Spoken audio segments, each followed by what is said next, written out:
124 साल British rule के under रहने के बाद म्यांमार देश ने कॉलोनियलिज्म की बेड़ियों को तोड़कर स्वतंत्रता के उजाले में कदम रखा as the country finally gained independence as the Union of Burma in 1948। लेकिन इंडिपेंडेंस के बाद का सफर भी म्यांमार के लिए कभी आसान नहीं रहा and was far from smooth. देश में अलग अलग कल्चरल ग्रुप्स और लोगों में अनरेस्ट और क्लैशेस होते रहे। डेमोक्रेसी के लिए जंग चलती रही, तख्ता पलट हुए और एक समुद्र की खतरनाक लहरों में फंसे एक जहाज की तरह ही म्यांमार अपना संतुलन बनाने के लिए संघर्ष करता रहा। वहीं देश के लोग पीस और डेमोक्रेसी के लिए तरसते रहे। A few years down the line 2015 में होते हैं Myanmar first free and open elections. देश की जनता अपना लीडर चुनती है, ऑंग सान सू ची। 2020 में फिर से इलेक्शंस होते हैं और अब की बार भी जनता के सपोर्ट से एनएलडी पार्टी एक तरफा इलेक्शंस जीत जाती है। लेकिन 2021 में मिलिट्री अपनी पावर्स का यूज करती है और पॉलिटिकल लीडर्स को अरेस्ट कर लेती है। देश में स्टेट इमरजेंसी डिक्लेयर हो जाती है और गवर्नमेंट का कंट्रोल ले लिया जाता है मिलिट्री के द्वारा। देश के नए लीडर बनते हैं general Min Aung ह्लैंग, who is also considered as one of the most wanted men by many agencies। और इसी सत्ता के कब्जे ने जन्म दिया म्यांमार में एक सिविल वॉर को।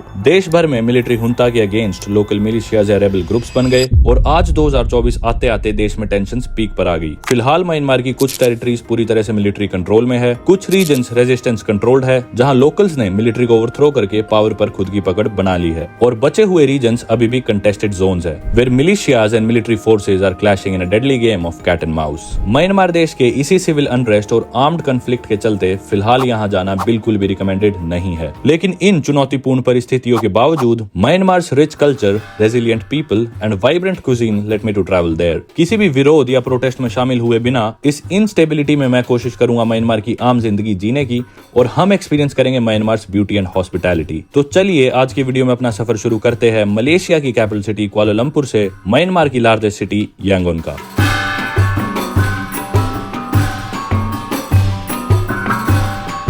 दोस्तों स्वागत है आप सभी का एक नई वीडियो से। मलेशिया कैपिटल कुआलालंपुर में सुबह के 6 बजे अपन खड़े हैं अपनी बिल्डिंग के बाहर जिधर मैं रुका हुआ था मलेशिया में।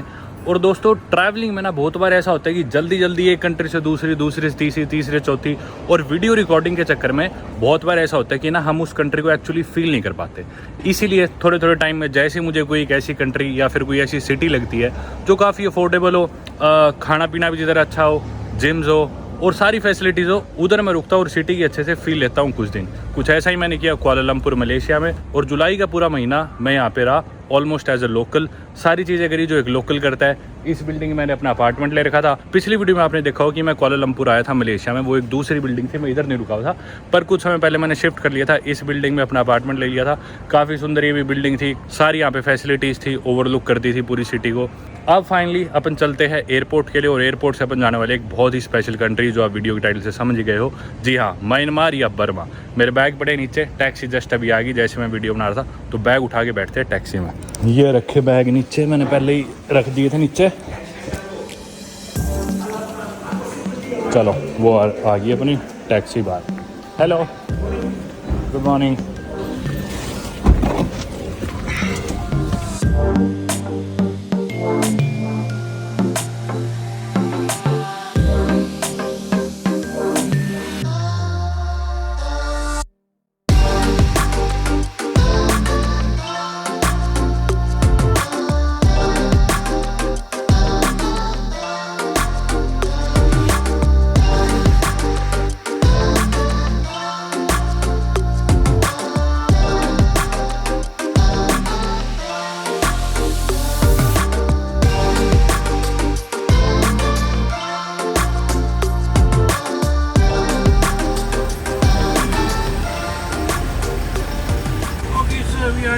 Thank you very much. Awesome. Thank you, bye bye. दोस्तों अभी से ठीक 2 घंटे बाद यानी कि 9:10 पे है अपनी फ़्लाइट यहाँ पे कुआलालंपुर, मलेशिया की लार्जेस्ट सिटी से यांगोन, जिसे पहले रंगून बोला जाता था, जो कि बर्मा या म्यांमार कुछ कह लो, उसके बारे में बाद में डिस्कस करेंगे क्या कहना चाहिए। यांगोन बर्मा की लार्जेस्ट सिटी भी है, लार्जेस्ट सी पोर्ट भी यांगोन में है और लार्जेस्ट एयरपोर्ट भी यांगोन में है। लेकिन कैपिटल यांगोन नहीं है, बर्मा की कैपिटल है नेपिडो, जो कि काफ़ी नई सिटी है और 3rd लार्जेस्ट सिटी है बर्मा देश की। 2nd लार्जेस्ट सिटी है मैंडले, जो कि इनकी लास्ट रॉयल कैपिटल भी थी। एयरपोर्ट अपन पहुंच गए कुआलालंपुर इंटरनेशनल एयरपोर्ट टर्मिनल 2, और अपनी जो फ्लाइट है वो मलेशियन एयरलाइंस होने वाली है। एयरपोर्ट काफ़ी दूर है सिटी सेंटर से, जिधर मैं रुका हुआ था सिटी के ऑलमोस्ट बीचों बीच ही था, उधर से 60 किलोमीटर दूर है एयरपोर्ट। और ग्रैब कंपनी यहाँ पे टैक्सी चलती है, फ़ोन के थ्रू मैंने टैक्सी बुक करी थी। टैक्सी का मेरा खर्चा है 65 मलेशियन रिंगिट, जो कि अपनी इंडिया 1100 रुपये, जो कि कोई बुरे नहीं है, इतनी महंगी नहीं है यहाँ पे टैक्सीज। मतलब 60 किलोमीटर का सफ़र 1 घंटा लगता है, पूरा हाईवे बढ़िया है, उसके मेरे लगभग 1100 रुपये लगे। वहीं अगर ये यूरोप में कोई कंट्री होती तो इसके कम से कम 6-7 गुना पैसे लगते। तो टैक्सीज के रेट इंडिया से आप फिर भी थोड़े कंपेयर कर सकते हो। और जैसा हम पहले भी अफोर्डेबिलिटी की बात कर रहा था मलेशिया की या कुआलालंपुर की भी, यही वजह थी कि मैं इतने दिन रुक गया यहाँ पे इस सिटी में। और वीडियोज़ मैंने ऐसे कुछ बनाई नहीं है ऐसा, जितने दिन जो मैं बीच में यहाँ पे था, पर फिर भी आपने कुछ ग्लिम्सेस देखी थी जिस दिन मैं कुआलालंपुर आया था। और इससे पहले हम थे बोर्नियो आइलैंड में, जो कि एक और पार्ट है मलेशिया का, ईस्ट मलेशिया कह सकते हो, उधर अपन थे। तो आपने ब्रूने और कुचिंग की वीडियो ज़रूर देखी होगी। फिलहाल चल के जल्दी से चेक इन कर लेते हैं, क्योंकि ऑनलाइन चेक इन नहीं होने लग रहा था, मेरे को बोर्डिंग पास नहीं मिलने लग रहा था। तो जल्दी जाके मलेशिया एयरलाइंस के काउंटर पे पहले बोर्डिंग पास ले लेते हैं, और ये जो बैग है ये अपन देते हैं चेक इन के लिए। ये आ गए इंटरनेशनल डिपार्चर का गेट, पीछे डोमेस्टिक के थे, आगे अंदर। और एक तो ना वीडियो के चक्कर में डबल टाइम लग जाता है हर चीज़ में। अपनी फ़्लाइट 9:10 की है मलेशियन एयरलाइंस की, यांगोन। ये टर्किश क्यों लिखा रहा है? चेक इन रो है अपनी एच। इधर बैग टैग लेके देखते हैं। Yes, sir, going to हाँ, Yangon. Yangon. You have luggage to check in? Yes, one bag. Okay, there I can go to counter. Okay, perfect. So I should Okay. exit this? Yes. Under Malaysia Airlines, right? Got it. Malaysian, yeah. Yeah. Thanks. भाई साहब यहाँ पे तो भीड़ हो रही है। मैंने उम्मीद करी नहीं थी यार इतनी भीड़ भी मिल जाएगी एयरपोर्ट पे, मेरे को लग रहा था खाली ही होगा। भाई मैंने तो जाके ना इनके एक रिप्रेजेंटेटिव को बोल दिया कि भाई यांगोन जाना है, यही है ना लाइन, कंफर्म करने के लिए कि भी किसी और लाइन में भेज दे जिसमें भीड़ कम हो। ऐसा ही हुआ। उसे पता था कि भी फ्लाइट उड़ने अब 2 घंटे से कम बचे, बोला कि इधर मत लगो, उधर कम भीड़ है, एल काउंटर पर चले जाओ, L8 और L9 पे। बोला ठीक है भाई।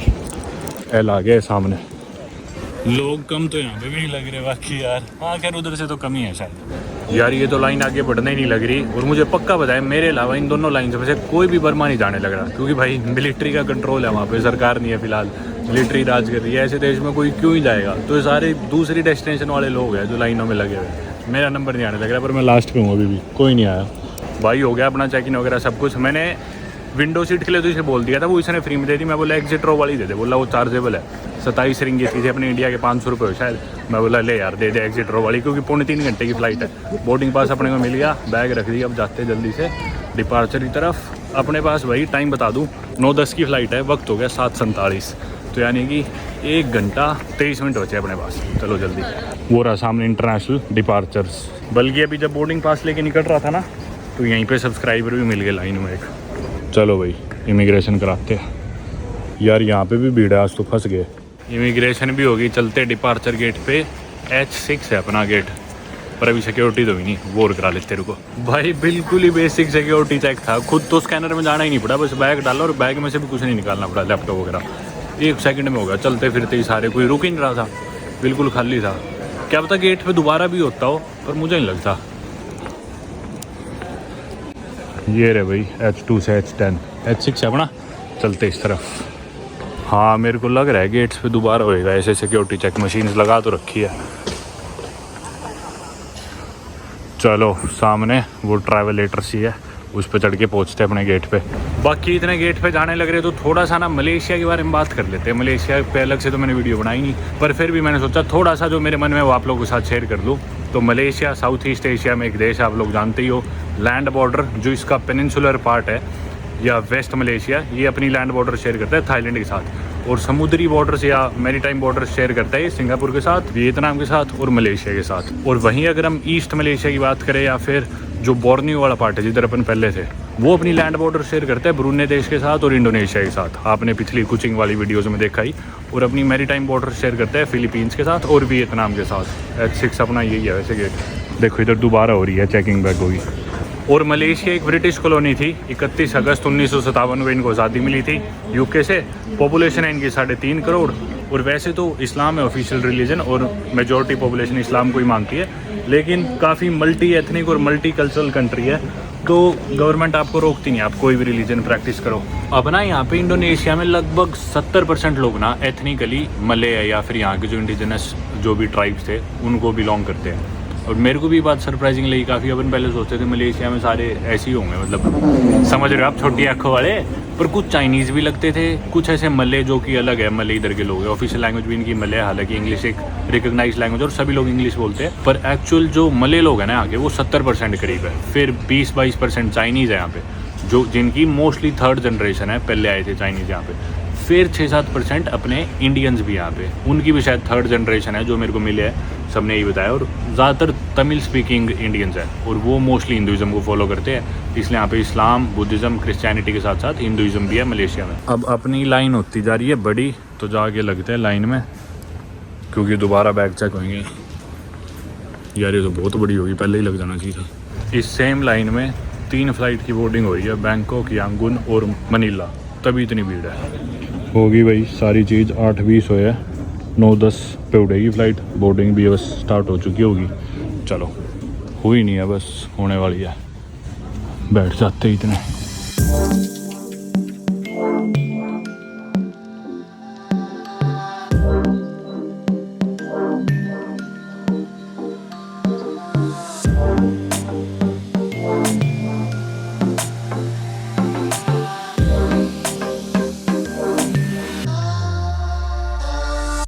9:10 की फ़्लाइट थी और 9 बजने में 6 मिनट बची है, 7 मिनट। और अभी अनाउंसमेंट करेगी डिले होगी फ़्लाइट, क्योंकि बारिश होने लग रही है और प्लेन अभी तक लगा ही नहीं बाहर। पहले बैंकॉक वाली फ़्लाइट की बोर्डिंग चल रही थी, अभी तक लगी ही नहीं अपने वाली।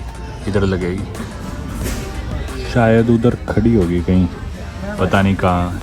भाई फ़्लाइट आ गई अपनी, और ये देखो कैसे इस पे कनेक्ट होने लग रहा है बोर्डिंग के लिए।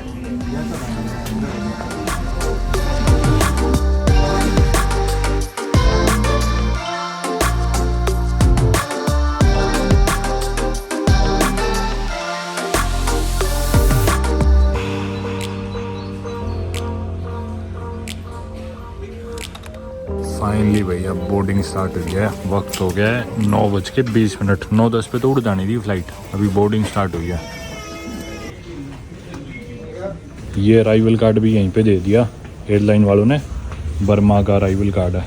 प्लेन में भर लो, वहाँ लैंड होने पे इमिग्रेशन पे देना होगा।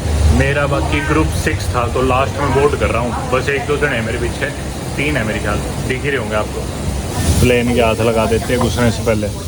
ये है अपनी सीट 14 है, एग्जिट रो वाली। ये 3 सीट इधर, 3 पीछे, 3 इधर, 3 इधर, 6 सीट है टोटल एग्जिट रो की। और इंटरेस्टिंगली किसी ने भी ले रखी है, हालांकि इतना कम रेट था, बल्कि आमतौर पे तो काफ़ी ज़्यादा होता है। 500 रुपये इंडिया के लगे थे। अरे यार हाय, देख लो भाई सारा खाली पड़ा है। मतलब टोटल 12 सीट थी एग्जिट की, सिर्फ एक मैंने ही खरीदी है। मैं बाकी पहली बार सफ़र कर रहा हूँ मलेशिया एयरलाइंस के साथ। छोटी फ़्लाइट है, एंटरटेनमेंट स्क्रीन तो नहीं है इधर, पर अच्छी चीज़ ये है कि टाइप सी चार्जिंग पोर्ट भी है USB के अलावा, क्योंकि ये तो आउटडेटेड हो गया, आजकल होते ही नहीं किसी चार्जर में मोस्टली। ये क्या है? हाँ, ये फ़ोन रखने के लिए ट्रे है इधर, तो ये ट्रे टेबल खाने की।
मुझे लगता नहीं बाकी मेरे अलावा कोई भी टूरिस्ट है फ्लाइट में, पता नहीं क्या होने वाला। अभी इमिग्रेशन पे चल के देखते हैं। शायद सारे यहीं के लोग हैं लोकल जो वापस घर पे आए, अपने वीकेंड का दिन है, तो ही शायद थोड़ी सी फ्लाइट में हल्की सी भीड़ भी थी। नहीं, मेरे को तो लगता है बिल्कुल ही खाली आती है फ्लाइट, अब भी पूरी भरी नहीं थी। आगे भाई रंगून के एयरपोर्ट। मेरे को लग रहा था बारिश हो रही होगी क्योंकि नेट पे बारिश का मौसम ही दिखा रहा था हर रोज़ ही, पर अभी तो नहीं हो रही, थोड़ी देर में होती होगी। मेरे पास वीज़ा नहीं है, यहीं पे लूँगा वीज़ा मैं। ऑन अराइवल है अपने इंडियंस के लिए, शायद $50 का है। और वाईफाई जोड़ लिया मैंने, 30 मिनट का फ्री वाईफाई है।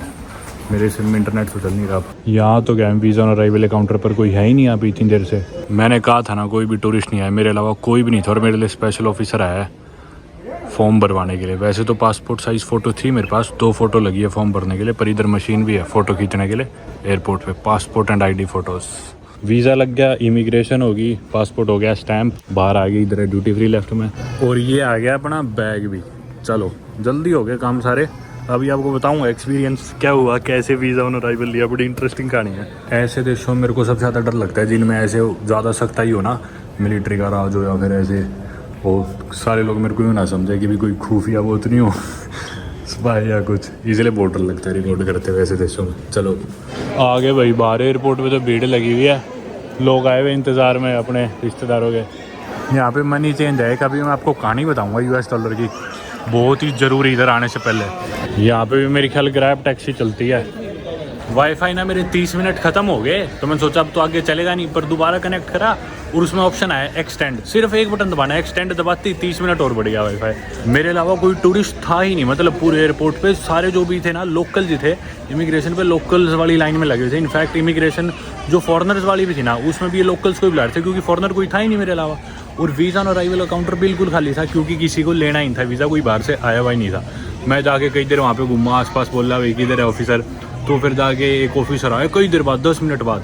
फिर उसने मेरे को दिया एक वीज़ा फॉर्म, बोले वीज़ा फॉर्म भर दो तुरंत उसी टाइम, और बोले 2 फ़ोटो मेरे पास थी हालांकि। अब बोले कि होटल बुकिंग और फ्लाइट दिखाओ, मैंने दिखा दी। मैंने यहाँ पे 4 दिन की होटल बुकिंग करा रखी है यांगून में, और फ्लाइट भी करा रखी है क्योंकि मुझे पता था एयरपोर्ट पे मांग सकते हैं, तो इसलिए इन केस मैं करा के आया था कि भाई एयरपोर्ट पे दिखाने के लिए किस तरह की फ़्लाइट, और होटल तो मैंने कराई रखा था। पर फिर बोले इसका ना प्रिंट आउट लगेगा, कोई नहीं हम आपकी मदद करते हैं। अब दिक्कत क्या, इधर ना सब बैंड है, व्हाट्सएप बैंड है, टिकटॉक इंस्टाग्राम कुछ नहीं चलता। तो अब मैं भेजूँ कैसे उनके पास टिकट, मेरे पास प्रिंट आउट तो था नहीं। तो बोला कोई नहीं, मैं एयरलाइन वालों को बोलता हूँ आपकी मदद कर देंगे। वो भाई एयरलाइन स्टाफ से किसी लड़की को बुला के लाया। उस लड़की को बड़ी मुश्किल से वाईफाई बहुत स्लो चल रहा था, फिर उस लड़की ने मुझे हॉटस्पॉट दिया। हॉटस्पॉट उसका जोड़ के फिर मैंने उसे ईमेल करा, बहुत देर में वो ईमेल गई क्योंकि नेट स्लो था। फिर वो उसे लेगी डॉक्यूमेंट्स को प्रिंट आउट करवाने के लिए, मतलब मदद कर रहे थे सारे नो डाउट। पर हाँ ऐसा लग रहा था कि भी बहुत ही ना मतलब थोड़ा बैकवर्ड सा है क्योंकि इंटरनेट ठीक से नहीं चल रहा, वीज़ा के काउंटर पे कोई नहीं था। अभी वो आ रहा है, बहुत धीरे धीरे काम हो रहा है, पर मददगार थे, पोलाइट थे सारे। फिर वो लड़की किसी तरह प्रिंट करके लाई तुरंत। फिर उन्होंने मेरे को स्टिकर वीज़ा दे दिया, $50 दिए और पासपोर्ट पे स्टिकर चिपका दिया। 30 दिन का वीज़ा दे दिया मेरे को। हालांकि 30 दिन तो मेरे को रुकना भी नहीं, पर वो काम अपना हो गया। उसके बाद फिर बैगेज बेल्ट पे आ गए, तुरंत अपना थोड़ी देर में बैग आ गया था। बीच में इमिग्रेशन भी आई थी, इमिग्रेशन को कुछ नहीं पूछा, बस पासपोर्ट पे वीज़ा देके स्टैम्प मार दी और अराइवल कार्ड रख लिया पास में। बैग उठा के मैं आ गया बाहर। कस्टम था, उधर भी कुछ नहीं पूछा, बैग डलवाए छोटे वाला, बस बोले मत उतारो, वो भी पास हो गया। अब मैं आ गया बाहर अराइवल पे। अभी अपन कहाँ जाए कैसे जाए, उससे पहले सबसे ज़रूरी एक इंपॉर्टेंट चीज़ है पैसे एक्सचेंज, मनी एक्सचेंज। जी हाँ, मेरे पास है $, और म्यांमार या बर्मा, पहले इसको बर्मा बोलते थे 1989 तक, फिर उसके बाद इसका नाम म्यांमार कर दिया था देश का। इधर आप कभी भी आओ, फ़िलहाल इन दिनों स्पेशली क्योंकि सिचुएशन ऐसी है, तो $, के बिना बताना, क्योंकि ना ATM से आप पैसे निकलवाओगे तो आपके पैसे ज़्यादा लगेंगे। क्यों लगेंगे अब मैं आपको बताता हूँ। इनकी करेंसी है क्यात, KYAT, लेकिन उसे प्रोनाउंस करते हैं चाट, च प्रोनाउंस करते हैं KY को इनकी लैंग्वेज में। तो इंटरनेट पे आप देखोगे तो एक $1 में 3200 चार्ट बनेंगे, ठीक है, 3200 का रेट याद रखना है। अब मेरे से जो पैसे लिए वीज़ा के वो लिए $, मैंने $50 पे करे। तो यहाँ पे ना ब्लैक मार्केट के अलग रेट्स है। अगर आप पैसे एक्सचेंज कराओगे एयरपोर्ट पे या बैंक पे या किसी मनी एक्सचेंज पे, बड़ी मनी एक्सचेंज पे जो ऑफिशियल रेट्स देती है, या ATM से निकलवाओगे, तो आपको ये देश महंगा पड़ेगा। महंगा क्यों पड़ेगा, तब आपको मिलेंगे एक $1 में 3200 चार्ट। लेकिन अगर आप किसी लोकल मनी एक्सचेंज से, ब्लैक मार्केट से चेंज कराओगे ना, तो आपको 3200 की जगह 4000, 4500 चार्ट तक मिल सकते हैं, क्या पता 5000 तक भी, अगर आपकी किस्मत अच्छी हो तो मैंने $50 यहाँ पे करे। होटल के जो पैसे है वो मैं $, या कार्ड से नहीं देने वाला, मैं उसे पहले चार्ट में कन्वर्ट कराऊंगा ब्लैक मार्केट में जाके, ताकि मुझे ज़्यादा पैसे मिले। और वो पैसे जाके मैं होटल में दूंगा ताकि मेरे पैसे बच जाए। अब आप लोग हो सकते हैं सोच रहे हो भैया ऐसा क्यों कर रहा है, ब्लैक मार्केट से पैसे क्यों चेंज करा रहा है। दरअसल सारी चीज़ों के प्राइस ना ब्लैक मार्केट के रेट्स के हिसाब से ही एडजस्ट हो चुके हैं, क्योंकि वो नाम की कन्वर्जन है जो आपको ऑनलाइन दिख रही है, $1 में 3260, उस हिसाब से जो इनकी चीज़ों के प्राइसेस है, कॉस्ट ऑफ लिविंग है, वो रही नहीं है। वो 4000 4,500 के अकॉर्डिंगली एडजस्ट हो चुके हैं, क्योंकि सारे लोग वही रेट पे एक्सचेंज कराते हैं। अगर मैं वो रेट नहीं कराऊंगा ना तो मेरे को हर चीज़ के 1.5 गुना पैसे देने पड़ेंगे एक तरह से, क्योंकि वो कन्वर्ट कोई कराता ही नहीं। तो अब चलते हैं जाके अपन पैसे थोड़ा अच्छा सा रेट ले लेंगे, इसलिए $, लाना यहाँ पे बहुत ज़रूरी है। तो मैं लाया हूँ साथ में $600-700 है मेरे पास। ये जो करेंसी एक्सचेंज था ना, इस पर मैं गया था, पर ये मेरे को देखते हो 3500 का रेट, 3500 कम है। शहर में जाऊँगा तो मेरे को मिल जाएगा डाउनटाउन में 4-4,500 का शायद। तो शहर में चलते हैं पहले, होटल में जाने से पहले। इस एक्सचेंज पे भी आप देखोगे तो रेट देखो, इधर $1 में 3360 दे रहे हैं, ठीक है। एयरपोर्ट पे, ऑफिशियल बैंक्स पे, ATM कार्ड्स में आपको यही मिलेगा, मतलब महंगा पड़ेगा इधर। ये है भाई यहाँ पे सिम कार्ड के रेट। हालांकि सिम कार्ड लेना भी शहर में ज़्यादा ठीक रहता, क्योंकि वहाँ पे अपने को डॉलर के बदले ज़्यादा क्या या चाट मिलते, ठीक है। अब इधर अपने को ये 3300 का रेट लगा रहे हैं, $1 में 3360 या क्या, तो अपने $9-10 का पड़ेगा ये सिम कार्ड। बाहर शहर में पड़ता है $7 का, पर कोई नहीं, एक बार लेते हैं, क्योंकि इंटरनेट मेरा चल नहीं रहा इंडिया वाले सिम में यहाँ पे रोमिंग पे। 10,000 30,000 Okay. This is 200, okay I will give you 10,000। भाई मैंने सिम कार्ड ले ही लिया, लेकिन सिम कार्ड के लिए पहले लोकल करेंसी चाहिए थी, तो मैंने एक दुकान से अब इमरजेंसी में थोड़ी सी एक्सचेंज कराई ली। मैंने कराए $25 चेंज, और ना $10 के नोट के अलग रेट मिलेंगे, $20 के नोट के अलग रेट मिलेंगे, 50 के अलग, 100 के अलग और $1 के नोट के अलग। ज़्यादा फ़र्क नहीं है, मतलब इंडिया के 2, 3, 4, ₹5 का फ़र्क है हर नोट पे, कि भी इतने पैसे कम ज़्यादा मिल सकते हैं। तो मैंने $25 चेंज करा ली, उसके मेरे को मिले थे 83,000 चाट या क्या थी यहाँ की करेंसी। और जो सिम कार्ड था वो था 35,000 का। 35,000 हो गए अपने इंडिया के, कितने हो गए $11 के, मतलब मेरे $11 लगे जो एक्सचेंज रेट से मैंने कराए थे। अपने इंडिया के ₹1000 मान लो, ऑलमोस्ट ₹1000। उसमें था 20 मिनट का टॉक टाइम और 5 GB डेटा, वो मैंने ले लिया। लेकिन वो लड़कियाँ थी जो, वो स्वीट थी काफ़ी, तो उन्होंने मेरे को 10 GB गिफ्ट दे दिया डेटा, तो मेरे को 5 की जगह 15 GB डेटा मिल गया। और कॉल्स के लिए मैंने 50 कॉल्स और खरीद ली, जो कि 1000 क्या की थी, इंडिया के 20-30 रुपये होंगे शायद।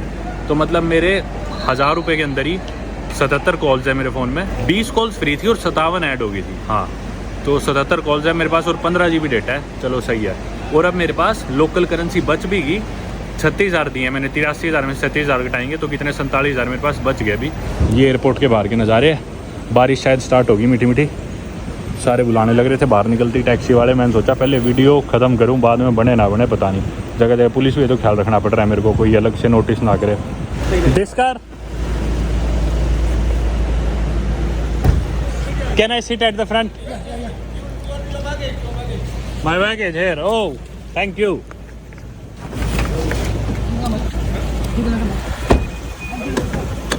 Bye my friend. Only if he takes me to a good exchange, then I'm gonna pay. Welcome to Burma. Welcome, Burma. Nice. No, Burma, Myanmar. Myanmar. Sorry. Welcome to Myanmar. Myanmar. I'm your neighbor, India. India. Yes. Yeah, you can Your- speak it very well.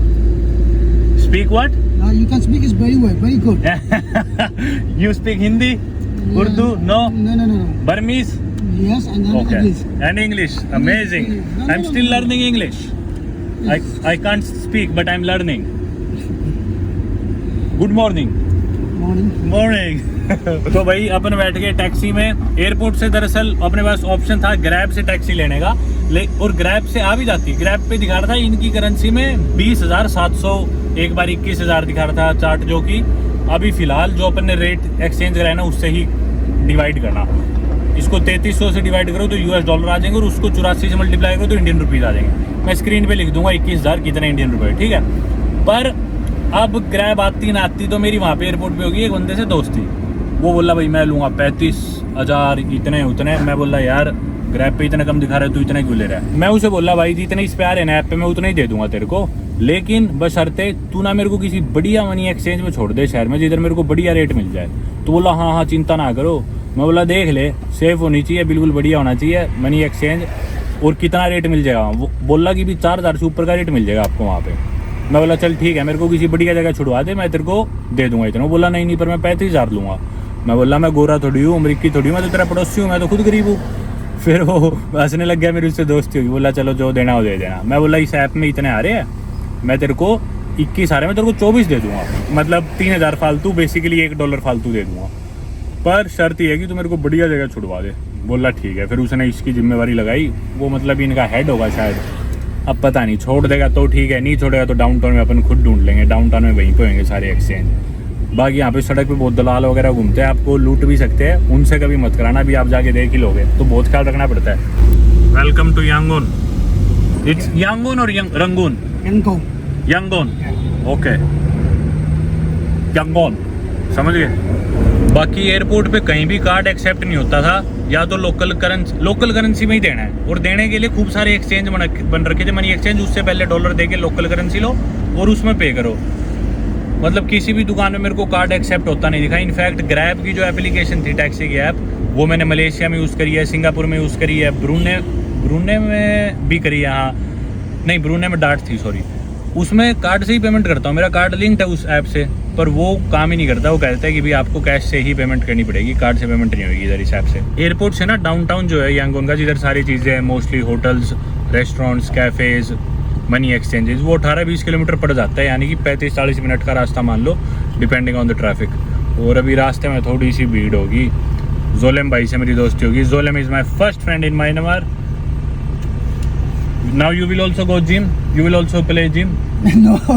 जोलेम मेरे से पूछ I रहा, have no time. You no time? Every day is driving. oh So I have family. you have family? Yeah. But you can do gym while driving. You can put dumbbells here and with one hand steering. Driving is one- playing. Yeah, playing. Dangerous. You are big. You are very vascular. Look at those veins. Nice. My hands no veins. Look. Your hands stronger. Yeah, maybe. Maybe, yeah. What is this tattoo? This tattoo? Buddhist? No. No. Stylish. Time. Nice style. Nice. Can you get me a tattoo here? I didn't have. Wow. The my leader. Leader. Yeah. Our son. General our son. General Ausen. Yeah. Myanmar leader. Yeah. Wow. Is here deaf. He's good? Very louder. Yeah. Yeah? So do you know Myanmar leader Aung San No. Suu Kyi? No. Aung San Suu Kyi? No. You don't know? He's the leader? Leader old leader. Old. Yeah. I know. Aung San Suu Kyi father. Yeah. Aung San Suu Kyi father. Okay. Hero. Today is there. The hero that's dead. Hero. Yeah. They're my heroes. Very good. छाती पे tattoo बनवा लिया भाई ने अपने hero का, जबरदस्त। Today is a holiday in Myanmar, right? Holidays and heroes. Hero days. Hero day. Yeah. आज जो इनके जो हीरोज मरे थे ना वॉर में, मार्टियर्स डे इनका, जो भी इनके लड़ाई में फौजी मरे थे। क्या नाम है? Also me also. Yeah. ये देखो भाई, ये क्या चबा रहा है? Beetle. What is this? Beetle. Beetle. Yeah. So same to India. India people is eating. India people eating. Yeah. ये ऐसे मुंह में रखो, खा लो। I eat this. Yeah. How? In my mouth. No. But it. You eat two at once. दो खा गए भाई, ये तो पता नहीं क्या है, नशे हो जाएंगे, छोड़ो। This is monk, Buddhist monk. Yeah, man. What is his name?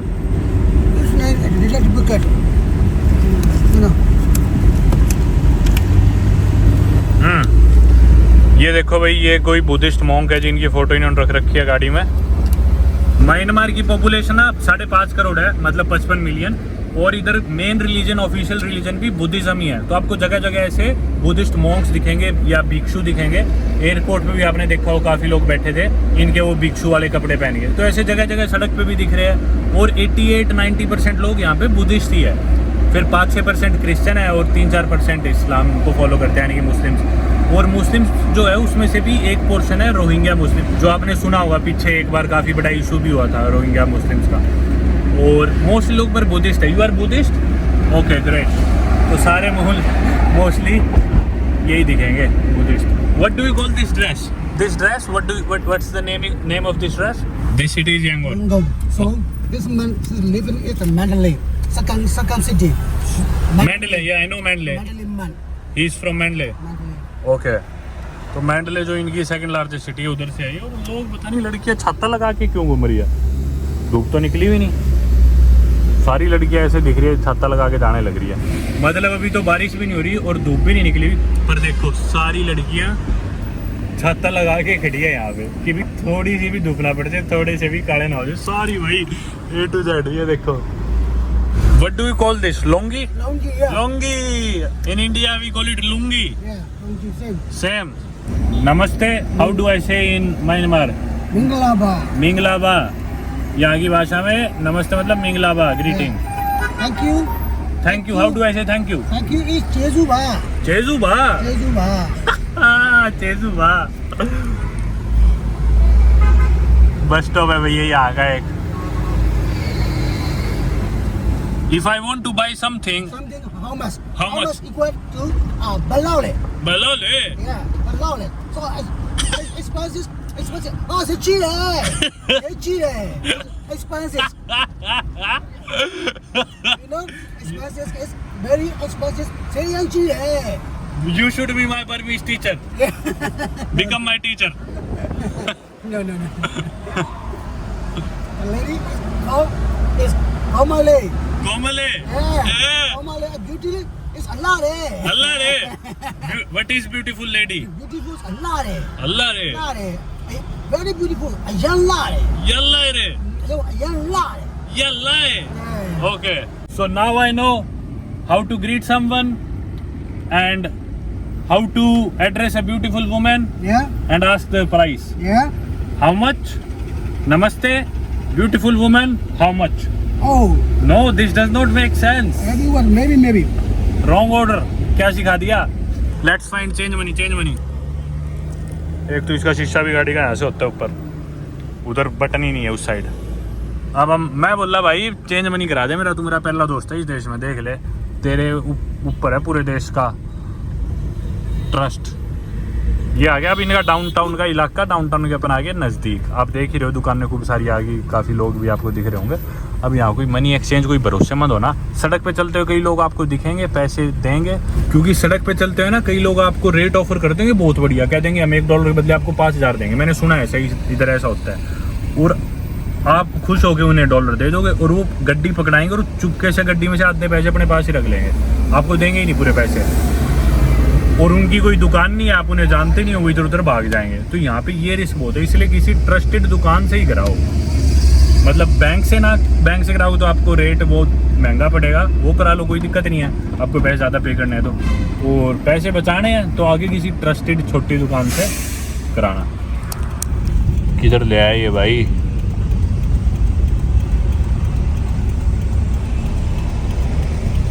ये देखो खूब सारे मॉन्क्स जाने लग रहे। Money changer. Money changer, let me ask the price, can you ask the price? Yeah. मेरा बड़ा बैग गाड़ी में छोड़ दिया भाई ने, बोला पड़ा रहने दे। छोटा बैग तो मैं उठा ही लाया था, इसमें सारी चीज़ें हैं। तो इनने तो भाई बंद कर दिया, बोल रहे हमारे पास नहीं है $1 के एक्सचेंज अभी।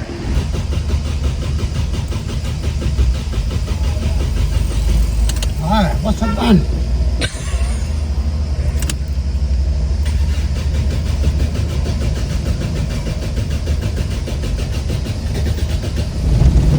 Yeah, let's go. Seat belt safety important okay. ये मस्जिद है भाई, यहाँ पे आप देख सकते हो कुछ मुस्लिम्स, हालांकि माइनॉरिटी है यहाँ पे मुस्लिम्स की, पर देखो मस्जिद के बाहर दिख रहे हैं और वहीं सामने वो भिक्षु जाने लग रहे हैं।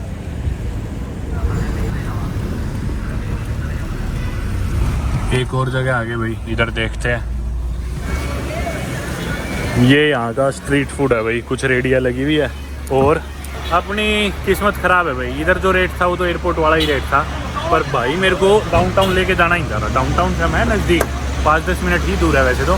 पूरा रहा छुट्टी है, सारी दुकानें बंद होएगी, यहीं से करा लो एक्सचेंज। तो फिर मैं बोला भाई को, यार मेरे को $10-20 चेंज नहीं कराने, मेरे को होटल के पैसे भी देने, मेरे को $200 चेंज कराने मिनिमम। और इधर से कराऊंगा तो मेरा $50-60 का नुकसान हो जाएगा, मतलब यूँ मान लो $5000 का नुकसान होएगा। तो तो बोल रहा नहीं वहाँ पे आज सारी चीज़ें बंद होगी, आज छुट्टी का दिन है, आज डाउनटाउन में कुछ खुला नहीं मिलेगा, उधर जाने का फ़ायदा नहीं है, वो यहाँ से 10 मिनट और है ना आगे ड्राइविंग। तो मेरे को लग रहा है ये अवॉइड करना चाह रहे हैं शायद, जबकि मैं वहाँ पे कह के चला था मेरे को पहले पैसे एक्सचेंज कराइए फिर चाहे मेरे को वहीं छोड़ दियो, लेकिन इस तक मैसेज पूरी तरह शायद पहुँचा नहीं। ये मेरे को कह रहा था कि तुझे पैसे चेंज कराएगी, तुझे तेरे होटल छोड़ना है ना। मैं बोला हाँ, तो इसमें लग रहा होगा पहले डाउनटाउन जाएगा फिर मेरे पैसे चेंज करवाएगा, मुझे होटल छोड़ने भी जाएगा, तो शायद इसलिए भाई परेशान हो रहा हूँ। तो मैं बोला तू एक काम कर, तू मेरे को डाउनटाउन छोड़ दे, मैं अपने आप पैसे एक्सचेंज वाला ढूंढ लूँगा, अपने आप मैं अगली टैक्सी पकड़ के अपने होटल पहुँच जाऊँगा, इतनी चिंता ना कर। तो बोला ठीक है चलो चलते, अभी बंद होएगा तो फिर क्या कर सकते हैं, एक बार पहुँचे तो डाउनटाउन चल के देखे। तो ये है भाई इनका फेमस बुद्धिस्ट टेम्पल यांगोन का, आपने देखा हो कई बार फोटोज़ में। बाकी चल के अपन अच्छे से करेंगे सब एक्सप्लोर, एक बार तो पहले पहुँचते हैं यार। ये देख लो भाई चर्च भी दिख गया, दिस चर्च ओके, सारी चीज़ देख ली। अभी आ गया भाई डाउनटाउन फाइनली। अब ये स्ट्रीट्स बनी हुई है डाउनटाउन में ना, पैरेलली सारी ऑर्गेनाइज्ड है एक तरह से। अब देखते हैं अपने को इधर कोई दिख जाए तो एक्सचेंज वाला।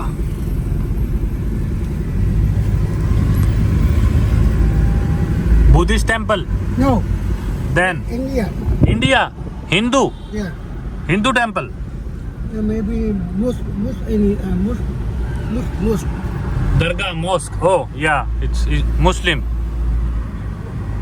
ये गया भाई हिंदू टेम्पल भी, ये था हिंदू। अपन ने रास्ते में सारे टेम्पल्स देख लिए, हिंदू बुद्धिस्ट और चर्च मॉस्क सारी चीज़ें।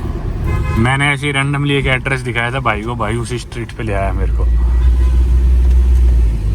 Okay but I did not book my room here, my friend was staying hair.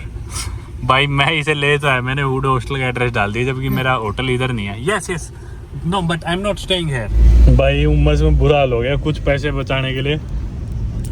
बात पैसे बचाने की नहीं है, पैसे तो फालतू भी दे देते हैं। ये जो थ्रिल और एडवेंचर है ना, और जो आप लोगों को दिखाने लग रहा हूँ भाई, ऐसे अलग रेट भी मिलते हैं, इसमें असली वो है मजा आप लोगों तक पहुँचाने का। एक लेडी से पूछा था, साथ में दुकान थी, उसने इसको समझा दी इधर ले जा। Bro, you said everything will be closed. Everything is open. No. It's everything is open. Change money. Change money also will open. Don't worry. Relax. There's one exchange there. I can see one there. Yeah. Money Unity money exchange. इस पे जाके देखते हैं एक बार। Ask him. I'm gonna go and ask. Stay here. Give me 1 minute. तो भाई ठीक ठाक अपने हो गए पैसे चेंज। अपने को बहुत बढ़िया रेट मिला यहाँ पे, $1 पे 4750 का। पर वो तब था जब आप $100 का नोट दोगे, करारा नया नोट की कंडीशन बढ़िया होनी चाहिए जब भी आप इधर आओ। तो मैंने नोट दिए भाई उससे $200। अब $100 का रेट था 4750, $10 का रेट था 4600 चार्ट, और $5 का रेट था 4500 चार्ट। मतलब जैसे मैंने आपको बताया डिपेंडिंग अपॉन कौन सा नोट है, रेट भी अलग अलग होते हैं। तो पहले तो मैंने उसे दिए $200, मतलब $100 के 2 करारे नोट, बदले में उन्होंने मेरे को दे दिए 95,000 चार्ट यहाँ की लोकल करेंसी 4750 के हिसाब से। और वहीं अगर मैं एयरपोर्ट पे किसी और दुकान पे कराता तो मेरे को 3300 का रेट मिल रहा था, मेरे को मिलते 66,000, तो 1/3 मेरे को एक्स्ट्रा मिल गए, 95,000 मिले। ठीक है, उसके बाद फिर मैंने क्या करा, जो $10 का नोट था उसका उन्होंने रेट दिया 4600, और $5 के 2 नोट थे उसके 4500 दिया, तो 9150 और थे। एनीवे मतलब 1 लाख से ऊपर चार्ट आ गया मेरे पास, 1,04,000 कुछ होंगे। रोड क्रॉस कर लेते हैं, अभी बताता हूँ कि मेरा ड्राइवर कहाँ गया, टैक्सी वाला कहाँ गया, उसकी कहानी भी सुनाऊंगा आपको। अरे हरी बत्ती है हमारी, सारी चीज़ें होगी। अभी इसके बाद पैसों की गड्डी रख ली मैंने अपने जेब में, 1 लाख से ज़्यादा यहाँ की लोकल करेंसी, तो ध्यान से रखने पड़ रहे हैं। अब क्या होता है, अब जो टैक्सी वाला था ना वो बेचारा तंग हो गया था, तो मैं उसे खुद ही बोला तू ना अब मेरे को मेरे होटल छोड़ दे, मैं तेरे को 2000 फालतू दे दूंगा, क्योंकि मेरा होटल यहाँ से 4 किलोमीटर और दूर है, मतलब 8-10 मिनट की ड्राइव थी और पौने घंटे की वॉक थी। तो मैं बोला तू मेरे को वहीं तक छोड़ा, तेरे को 2000 फालतू दे दूंगा, 25,000 देने थे, मैं तेरे को 27,000 दे दूंगा।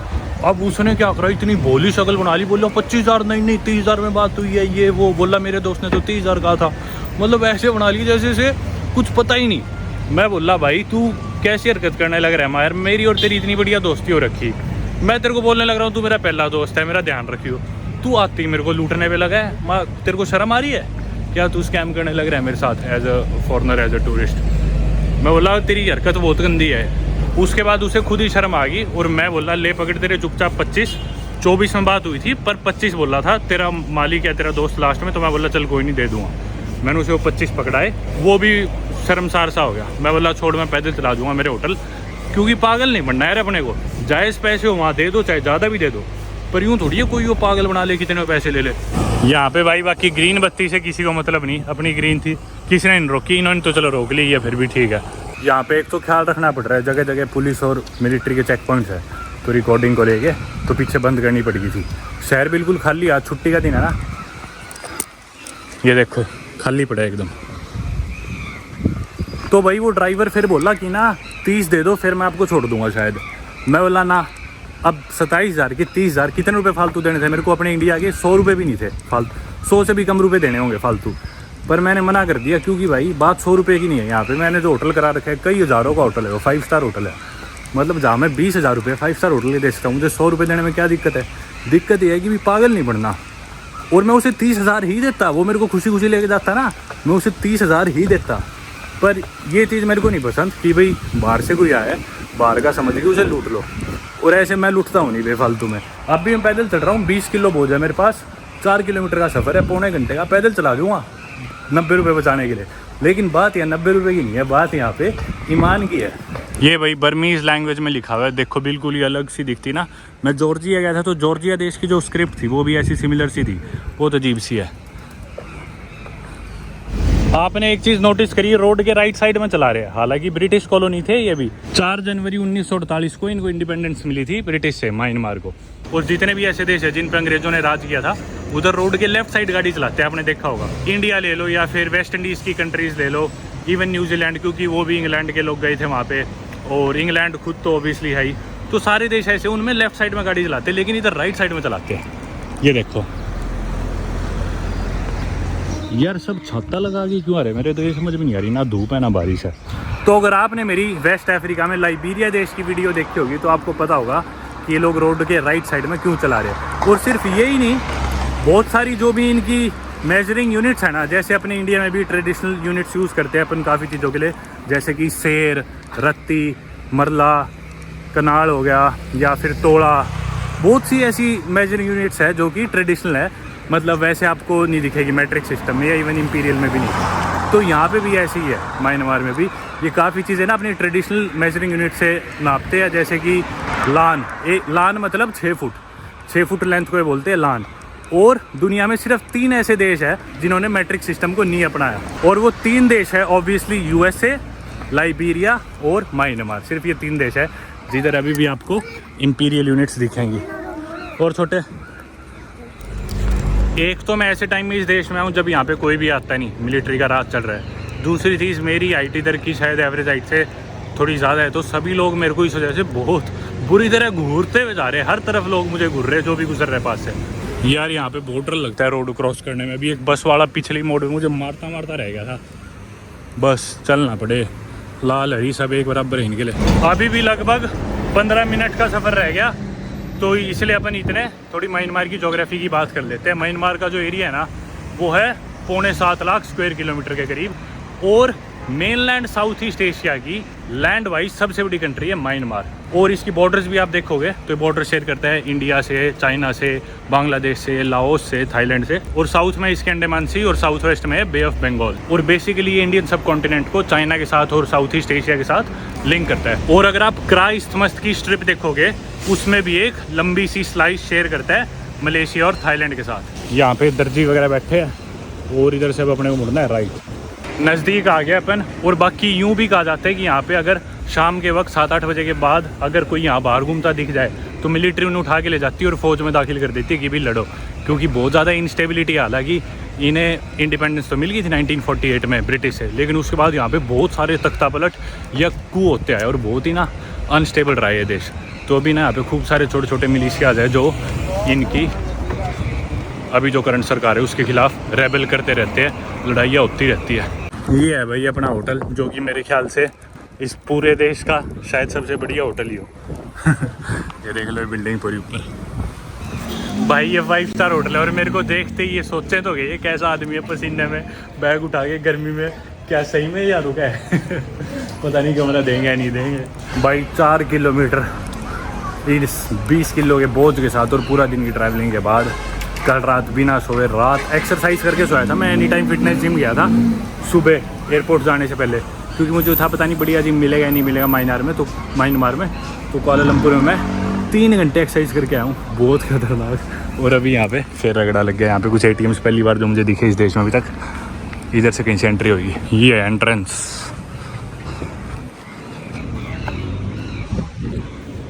चलो चौथी मंजिल पे रिसेप्शन।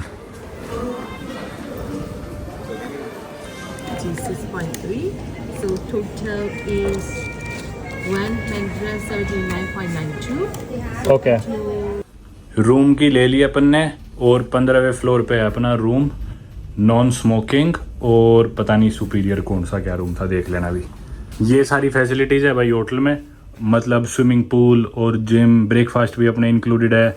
और ये जो सारी वेडिंग गार्डन वगैरह, स्पा वगैरह, पता नहीं क्या चीज़ है। एक बार रूम में चलते फिर बताता हूँ कि अपन इधर क्यों रुके हैं। कितना है, 1506 है अपना, 1506 इधर है। आखिर वाला होगा, बढ़िया लग रहा है यार होटल तो।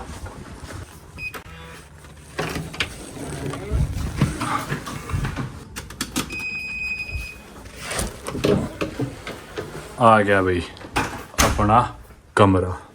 बैग रखते हैं पहले, देख लो आप। ये बाथरूम वगैरह होगा, ये बाथरूम है, उधर टॉयलेट है, ये ड्रेसिंग एरिया, ये बैग रखने के लिए जगह है, ये अपना बेडरूम, इधर कॉफ़ी टी वगैरह। पहले बैग रखता हूँ यार, मर्गे। शानदार है ना यार कमरा तो। इधर पर्दा खोलते हैं, कुछ नज़ारा वगैरह। अरे वाह, ये देखो शहर का नज़ारा। थोड़ा सा कम दिख रहा है क्योंकि ये बिल्डिंग चढ़ गई, पर एटलीस्ट दिख तो रहा है। ये कुछ बड़ी बड़ी बिल्डिंग्स इधर की, बर्मा की, जो अपने को सड़क पे तो दिख ही नहीं रही थी। अब आप लोग सोच रहे होंगे भाई मैं ऐसी जगह क्यों रुका। पहले बताता हूँ कि मेरे को फायदा कितना हुआ वो करेंसी वाला स्कैम करके। बहुत कंफ्यूजिंग है भाई करेंसी इनकी, तो मोटा मोटी अब क्या ब्रेक डाउन करूं। बस यूं लगा लो, मेरे को ना 80-90 डॉलर US डॉलर बच गई इसमें, क्योंकि मैंने US डॉलर का बढ़िया एक्सचेंज रेट से चेंज करा ली थी। और यहाँ पे आके उन्होंने मेरे से पूछा कि कार्ड से पेमेंट करोगा US डॉलर में। मैं बोला मैं लोकल करेंसी में पे करूंगा। और जब मैंने लोकल करेंसी में पे करा तो मेरे 80-90 US डॉलर मान लो बच गए। 8-9 हज़ार रुपये, 7-8 हज़ार रुपये मेरे कुछ बच गए एटलीस्ट, जो कि अपने फालतू रखते। और अपने को मिल गया ये शानदार कमरा इस होटल में। अब मेरी पहली प्रेफरेंस नहीं थी ये होटल, मेरा प्लान था एक और होटल है यार, पैन पैसिफिक है, क्या नाम है उसका। ये 2 टॉप होटल है इस शहर में। और यांगोन इनकी लार्जेस्ट सिटी है, सबसे बिजीएस्ट एयरपोर्ट भी यांगोन है, सबसे बिजीएस्ट सी पोर्ट भी यांगोन है। तो ऑब्वियसली इस सिटी के जो बेस्ट होटल है वो मोस्ट लाइकली इस देश की बेस्ट होटल होंगे। तो मैंने देखे थे 2 होटल, एक तो था बिल्कुल डाउनटाउन में और एक था ये। तो मैं दोनों के प्राइसेस ना सिमिलर थे, दोनों 5 स्टार थे, दोनों टॉप होटल थे इधर के। तो मैं वो बुक करा रहा था, पर मैंने गलती से booking.com से विंदम बुक कर दिया।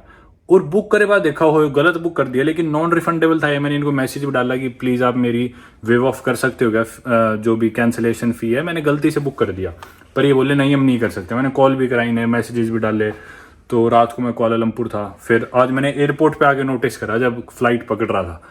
तो पर कोई फायदा हुआ नहीं। लेना मेरे को वो था बिल्कुल सेंटर के बीचों बीच वो। और ये दोनों टॉप होटल है, दोनों 5 स्टार, यही है यहाँ के टॉप होटल। पर वो वाला नहीं मिला, तो ये थोड़ा दूर है डाउनटाउन से। कोई नहीं, पैदल चल लेंगे। अब भी बैग उठा के आए अपन, पौना घंटा 1 घंटा, बिना बैग के तो जल्दी पहुंच जाएंगे। उसमें जूनियर स्वीट्स है वो, मतलब इतना बड़ा शीशा था, उसमें पूरा शहर दिखता उधर से। पर अनफॉर्चुनेटली इन्होंने कैंसिल करी नहीं, पैसे उल्टे देने से मना कर दिए, तो फिर मैं वो वाला बुक नहीं कर पाया। एनीवे इधर आ गई, ये भी सही है, बढ़िया है। बस मैं चाहता था कि ना शहर का व्यू थोड़ा अच्छा हो, कि अपन देख सके, शहर को ऑब्जर्व कर सके। कारण क्या, इतनी महंगी जगह रुकने का। आप लोग वही सोच रहे हो कि भाई मैं 90 रुपये बचाने के लिए तो 1 घंटा पैदल चल के आ गया, होटल रुक रहा हूँ मैं ऐसे ऐसे। तो कारण सिर्फ और सिर्फ यही है कि पहली चीज तो कि यहाँ पे छुट्टी के दिन अभी काफी चीजें बंद मिलेगी। दूसरी चीज ये है कि बाहर कुछ मैं कर नहीं पाऊंगा जब मैं अंदर बंद हूँ। अंधेरा होते मैं बाहर नहीं जा सकता। और दिन के टाइम यहाँ पे बारिश बहुत होती है, इन दिनों बारिश का सीजन चल रहा है, तो ना बारिश में कुछ अपन कर सकते, ना अंधेरा होते हुए कुछ अपन कर सकते, ऊपर से छुट्टियां भी है। चौथी चीज थोड़ा सेफ्टी का भी है। अब जो टाइम मैं बाहर स्पेंड नहीं कर सकता, मैं चाहता हूँ उस टाइम में मैं कुछ प्रोडक्टिव कर सकूं होटल के अंदर या जिधर मैं रुका हूँ। और मैं किसी सस्ते होटल में रुकता तो छोटा सा कमरा होता जिसमें ना कोई वेंटिलेशन होती, ना होटल में कोई फैसिलिटीज होती, मैं कुछ कर नहीं पाता। वो टाइम मेरा प्रोडक्टिव नहीं होता, क्या पता वाईफाई भी अच्छा ना मिलता। अब इधर रुक के एटलीस्ट मेरे को पता है कि मैं इधर जिम यूज कर सकता हूँ, पूल यूज कर सकता हूँ, खाना खाने के लिए नहीं कि कैफे में जा सकता हूँ। अगर बोर हो रहा हूँ तो रात को 1 बजे से 3 बजे भी इनका कैफे खुलता है, अगर मैं जाग रहा हूँ बाई चांस। रात को 10 बजे तक ये सारी फैसिलिटीज यहाँ पे अवेलेबल है, जो फैसिलिटीज मैं शहर में जाके 6-7 बजे के बाद नहीं ले सकता। सिर्फ ये कारण था क्योंकि मोस्ट ऑफ द टाइम मेरे इस ट्रिप का, म्यांमार ट्रिप का 12 से ज़्यादा घंटे मैं इंडोर स्पेंड करूंगा, जो कि बहुत अनयूजुअल है। आमतौर पे ट्रैवल कर रहे होते हैं तो ज़्यादा टाइम बाहर स्पेंड करते हैं, बस सोने आते हैं, है ना। और अगर कम टाइम और ज़्यादा एक्सप्लोर करना हो स्पेशली तब। पर इस केस में उल्टा था, ज़्यादा टाइम इंडोर स्पेंड करना था, तो मैंने सोचा प्रॉपर्टी अच्छी लेनी पड़ेगी, कोई अच्छी जगह लेनी पड़ेगी जिधर मैं प्रोडक्टिव चीज़ें कर सकूँ। टाइम अंदर मेरे को स्पेंड करना है तो वो टाइम मैं यूटिलाइज कर सकूँ, वाईफाई अच्छा हो और फैसिलिटीज़ हो, खाने पीने की सुविधाएं हो, जिम हो, तो ताकि मैं वो सारी चीज़ें यूज़ कर लूँ। तो यही कारण था इधर रुकने का। अभी जाके जल्दी से बाथरूम में नहा लेते हैं, क्योंकि पसीने की इतनी गंदी बदबू आने लग रही है। नहा लिए, धो लिए, बदबू मिटा ली, पसीने साफ कर लिए, और अब बुला लेते हैं लिफ्ट कुछ खाने जाने के लिए। वैसे तो ग्राउंड फ्लोर पे जाना है अपने को, पर एक बार 4th फ्लोर पे चल पड़ते हैं, देख लेंगे थोड़ा। 4th फ्लोर पे ही मेनली सारी चीज़ें हैं, स्विमिंग पूल, फिटनेस सेंटर और ये सारी चीज़ें। तो एक आधी पे नज़र मार लेते हैं। ये तो कॉमन एरियाज है, रेस्टोरेंट है शायद, पता नहीं क्या है, बार है ये इधर।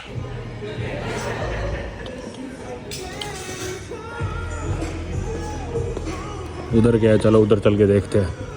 आप लोग जान ही चुके, यहाँ पे भी ग्रैब ऐप चलती है टैक्सी की, और मैंने टैक्सी करा लिया, हालांकि आने वाली नीचे शायद आएगी होगी। ये इधर एक लॉन्स है, और वैसे तो मैं छत ले आया क्योंकि बारिश होनी थी। ऐसी अभी तो रुकी हुई है, पर यूँ ही है, कभी होएगी कभी रुक जाएगी। ये है फिटनेस सेंटर, ये पूल।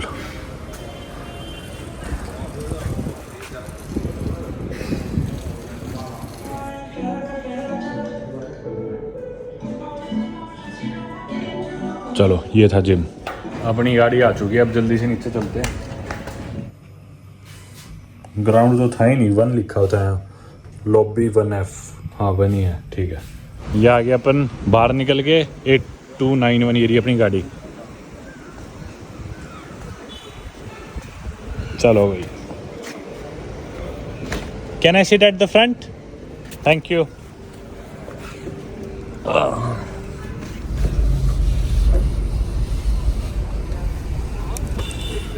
मेरे अभी याद आया, अपने को पानी भी खरीदना है, तो वापसी में आके वो सुपरमार्केट देख पानी ले लेंगे। अब वाला रास्ता थोड़ा अलग है, राइट में हमारे लेक, और बिल्कुल यूँ ट्रॉपिकल सा रास्ता है, हरा भरा एकदम। कंडोजी लेक है इस लेक का नाम। और पहले जो हम थे डाउनटाउन वाली साइड, पहले एयरपोर्ट थे, एयरपोर्ट से अपन गए डाउनटाउन, इस पार्ट में हम नहीं आए थे। अभी हम यूँ मान लो नॉर्थ वेस्ट सीक में जा रहे हैं, यांगोन सिटी के एक रेस्टोरेंट में। मतलब यांगोन का नॉर्थ तो वो एयरपोर्ट वाला पार्ट हो गया, लेकिन रिलेटिवली डाउनटाउन से नॉर्थ में जा रहे हैं, यांगोन के थोड़े से सेंटर के नज़दीक। और बहादुर शाह जफर जो थे मुगल एम्परर, उनकी कब्र भी यहीं पे है, इसी एरिया में, इधर पास में। वो अपन कल देखेंगे। ये देखो यार, ये मस्त है। आज तो मौसम बढ़िया हो रखा है मेरे ख्याल से, क्योंकि मैं उम्मीद कर रहा था बारिश हो रही होगी शाम के टाइम, सारा टाइम सबने यही बताया था, पर अभी अपनी किस्मत अच्छी है।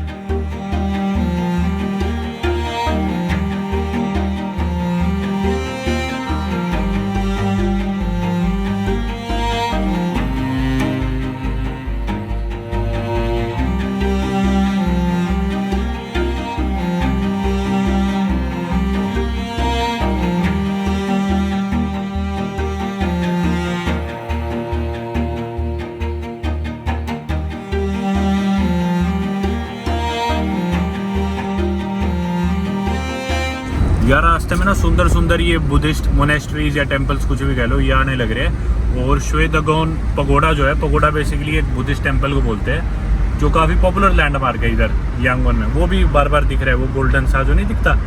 प्राइम ग्रिल रेस्टोरेंट तो इधर था, पर पता नहीं खुला था ही नहीं। देर ओके। आज छुट्टी का दिन है, मुझे लग रहा है चीज़ें बंद ना हो।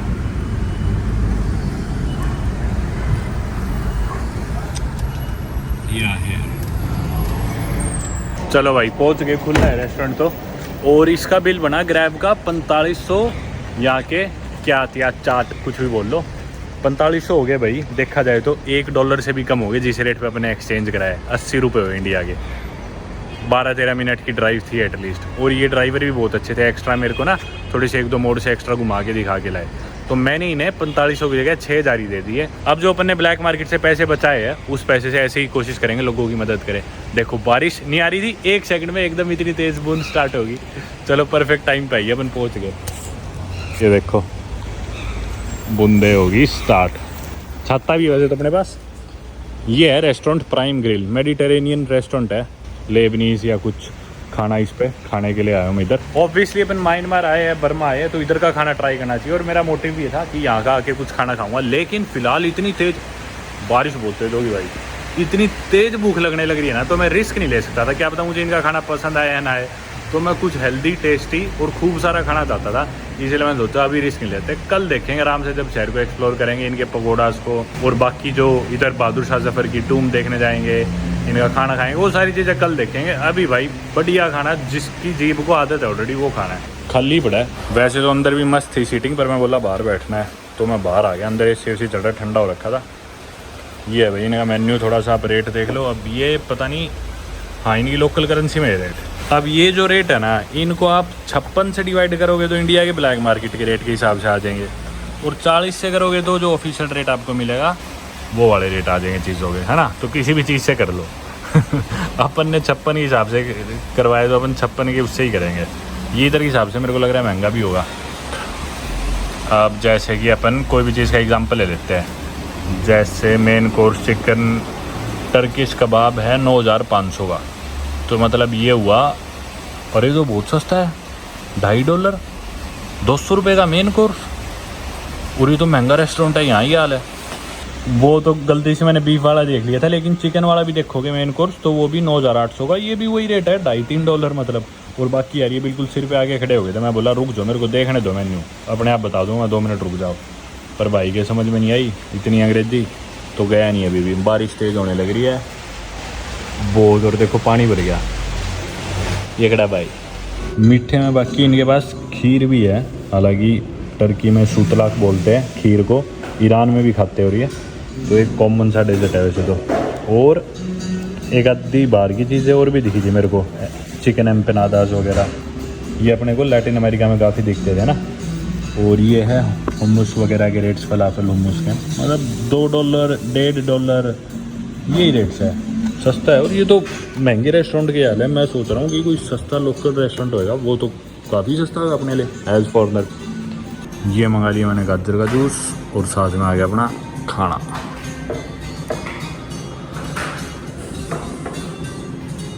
Thank you.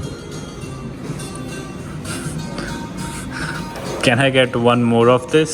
This would not be enough. One more plate of chicken skewers. Grilled chicken, one more.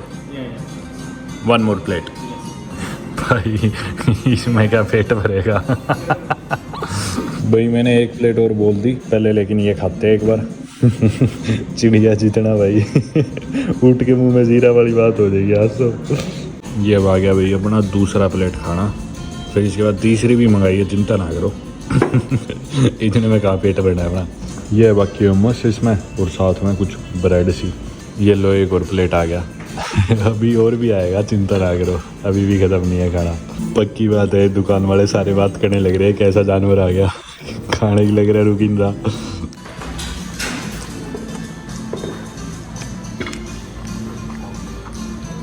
Thank you भाई, ये सोच रहे कौन पागल है, देख के लग रहा था कितना सस्ता, इतनी चीज़ें मंगा ली, मोटा खर्चा भी उठा दिया। पैसे दूँ उससे पहले देख लो बाकी, अब कुछ ऐसे दिखते हैं इनके नोट। ये 10,000 का नोट, 10,000 चैट, ठीक है, इस पे लिखा गया है, ये देखो ये लिखा हुआ 10,000 दिख गया ना, ये 10,000 का है, तो मैंने दे दिए 10,000 के 5, 42,000 कुछ का है, $10 ही मान लो ऑलमोस्ट। 50 का नोट भी आ गया वापस, 50 का देखा ही था मैंने अब तक, पर इसकी कोई वैल्यू नहीं है यार। 50 मतलब ये मान लो इंडिया का 1 रुपये है, ये इंडिया के 1 रुपये के बराबर है। इसका भी नोट है, ये तो यहीं रख देते हैं, 1000 वाला भी यहीं रख देते हैं। चलो भाई, ग्रैब से टैक्सी तो मैंने बुक कर दी, और फिलहाल टेम्परेरीली बारिश भी दोबारा रुक गई है, टैक्सी भी नज़दीक ही होगी, पर मेरे को ना पानी की बोतल लेनी थी, मैं सोच रहा हूँ यहीं से कहीं से ले लूँ, कोई दुकान दिखे तो।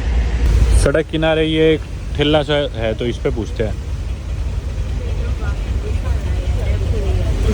ये आ गई भाई 600 की 1 लीटर पानी है शायद, 10-15 रुपये इंडिया के बने। Thank you.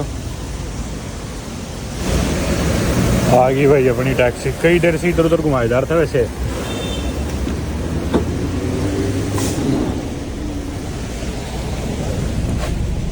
Hello boss, how are you? Not good भाई। गाड़ी में इन्हें देखना कितना बड़ा सिलेंडर रख रखा है, बहुत ही बड़ा है भाई ये तो, सीएनजी का है शायद। इतनी बड़ी डिग्गी है, इतना बड़ा सिलेंडर है, बैठने की जगह देख लो आप। और ये क्या है, इधर तेल डालने का भी एक वो है, पता नहीं क्या है। तो गाड़ी चलानी भूल गया।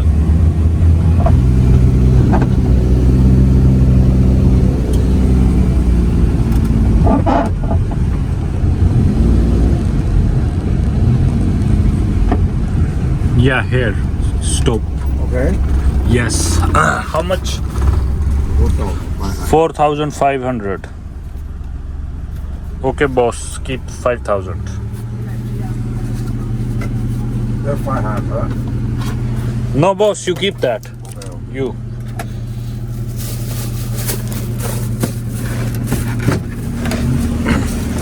Bye, boss. Good night. लौट के बुद्धू घर को आए, आगे वापस अपन होटल की तरफ। मौसम मस्त हो गया लेकिन एक नंबर का, पक्षियों की आवाज़ आने लग रही है, शाम का टाइम है, आसमान खूबसूरत है। वैसे तो घूमने वाला मौसम है लेकिन यार गिल्ला हो रखा है सारी जगह ना, मेरा ही पैर भीग गया इधर खड़े खड़े। और चलते हैं अभी अंदर। ये शॉपिंग सेंटर भी मस्त है बाकी अपने पड़ोस में यार, अभी जाए या कल जाए। सामान रखते हैं पहले तो, पानी की बोतल हाथ में। शाम के बज गए 6:45 दोस्तों, और मेरे ख्याल से समझदारी से मैं आज अपन सो जाते हैं, अभी थोड़ी देर लेट थे, जितनी देर में नींद आएगी। और बाकी जो भी एक्सप्लोर करना है यांगून को कल करते हैं, परसों करते हैं, जैसे भी करना होगा अपने आप करते रहेंगे। आज के दिन के लिए मेरे ख्याल से ऑलरेडी ज़्यादा हो गया और रेस्ट किया नहीं अपन ने, तो मैं भी थोड़ी देर काम कर लेता हूँ लैपटॉप पे, घर पे बात करके फ़ोन चला के कोशिश करता हूँ सो जाता हूँ जल्दी जल्दी, ताकि कल जब अपन उठे तो पूरा रिकवर होकर उठे और कल अच्छे से एक्सप्लोर कर सके अपन यांगून। उम्मीद करता हूँ वीडियो आपको पसंद आई होगी। अभी तो बहुत सारी इंटरेस्टिंग चीज़ है जो मैंने डिस्कस ही नहीं करी आज की वीडियो में, वो सब अपन कल और आने वाले दिनों में डिस्कस करेंगे। उम्मीद करता हूँ वीडियो आपको पसंद आई होगी, और अपना ख्याल रखिएगा। चैनल को सब्सक्राइब कर लीजिए अगर आपने नहीं किया, और मेरे course how to get paid to travel the world में अगर आपने अभी तक एनरोल नहीं कर रखा तो आप मेरी वेबसाइट passengerparami.com पे जाके मेरे कोर्स में एनरोल कर सकते हो, और आप भी सीख सकते हैं कैसे मैं दुनिया घूमता हूँ और इससे पैसे कमाता हूँ और ऐसे ऐसे होटल्स में दुनिया के अलग अलग कोनों में रुकता हूँ। चलिए बाय बाय।